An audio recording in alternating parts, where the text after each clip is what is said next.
என் பெயர் ஜி புவனேஸ்வரி. அரசு உயர்நிலைப்பள்ளி சென்றாயன்பாளையம் 9ஆம் வகுப்பு பயில்கிறேன். என் பெயர் ஆர் திவ்யஸ்ரீ. நான் சென்றாயன்பாளையம் அரசு உயர்நிலைப்பள்ளியில் 9ஆம் வகுப்பு பயில்கிறேன். நுண்ணூட்டச்சத்துக்கள். உடலின் சரியான செயல்பாட்டிற்கு ஊட்டச்சத்துக்கள் தேவை. அவை நமது மூளை, தோல், எலும்புகள், தசைகள், நரம்புகள் போன்றவற்றை பராமரிக்கின்றன. சில ஊட்டச்சத்துக்கள் அதிக அளவில் தேவைப்படுகின்றன. அவை மேக்ரோ நியூட்ரியன்ஸ் என்றும் சிறிய அளவில் தேவைப்படுகின்றன. அவை நுண்ணூட்டச்சத்துக்கள் என்றும் அழைக்கப்படுகின்றன. நுண்ணூட்டச்சத்துக்கள் என்றால் என்ன? நுண்ணூட்டச்சத்துக்கள் என்பவை உடலின் வளர்ச்சி மற்றும் வளர்ச்சிக்கு குறைந்த அளவில் தேவைப்படும் ஊட்டச்சத்துக்கள் ஆகும். அவை உடலின் வளர்சிதை மாற்ற நடவடிக்கைகளில் முக்கிய பங்கு வகிக்கின்றன. அவற்றின் வைட்டமின்கள் மற்றும் தாதுக்கள் அடங்கும். நமது உடலால் வைட்டமின்கள் மற்றும் தாதுக்களை உற்பத்தி செய்ய முடியாது என்பதால் அவை வெவ்வேறு உணவுப் பொருட்களிலிருந்து வெளிப்புறமாக எடுக்கப்படுகின்றன. ஒவ்வொரு உணவிலும் உள்ள ஊட்டச்சத்துக்களின் உள்ளடக்கம் வேறுபட்டது. எனவே போதுமான வைட்டமின்கள் மற்றும் தாது உட்கொள்ளுக்கு பல்வேறு வகையான உணவுகளை சாப்பிடுவது நல்லது. இந்த நுண்ணூட்டச்சத்துக்கள் சில நோய்களை தடுக்கவும் எதிர்த்து போராடவும் உதவுகின்றன. இருப்பினும் அவற்றை போதுமான அளவு எடுத்துக்கொள்ள வேண்டும்.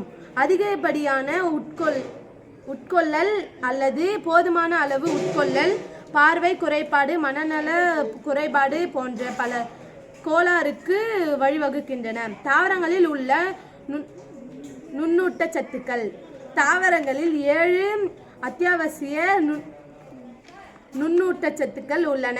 சில ஊட்டச்சத்துக்கள் செல் சவ்வின் ஊடுருவலை கட்டுப்படுகின்றன. மேலும் சில சவ்வுடு பரவல், அழுத்தம் தாங்கல் நடவடிக்கை போன்றவற்றை கட்டுப்படுத்துகின்றன. போரான், துத்தநாகம், மாங்கனீசு, இரும்பு, தாமிரம், பாலிபட்டினம், குளோரின் ஆகியவை தாவரங்களில் உள்ள சில முக்கியமான நுண்ணூட்டச்சத்துக்கள். இந்த ஊட்டச்சத்துக்களில் ஏதேனும் ஒன்று இல்லாதது வளர்ச்சியையும் பாதிக்கிறது. போரான் ட்ரூமலியில் காணப்படுகிறது. இது மிகவும் கரையாத கனிமமாகும்.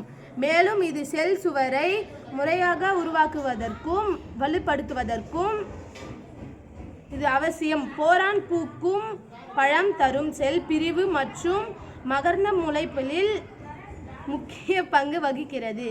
போரான் குறைபாடு விதை மற்றும் தானிய உற்பத்தியை குறைக்கிறது. போரான் குறைபாடுகளில் பொதுவாக வறட்சி காலங்களில் ஏற்படுகின்றன. அதிகப்படியான போரான் சப்ளை அல்லது கிடைக்கும் தன்மையும் தாவரத்திற்கும் தீங்கு விளைவிக்கிறது. துத்தநாகம் என்பது ஒளிச்சேர்க்கை ஆற்றல் உற்பத்தி மற்றும் வளர்ச்சியை ஒழுங்குபடுத்துவதற்கு உதவும் ஒரு அத்தியாவசிய உறுப்பு ஆகும். துத்தநாக குறைபாடு இலையின் முதிர்ச்சியை மெதுவாக்கும் மற்றும் அதன் அளவு குறைவதற்கும் வழிவகுக்கும். குறைந்த ஈரமான வசந்த காலத்தில் துத்தநாக குறைபாடு பெரும்பாலும் ஏற்படும். மாங்கனீசு ஒளிச்சேர்க்கை மற்றும் நைட்ரஜன் வளர்சிதை மாற்றத்திற்கு மாங்கனீசு அவசியம். முன்கூட்டிய இலை உதிர்தல் மற்றும்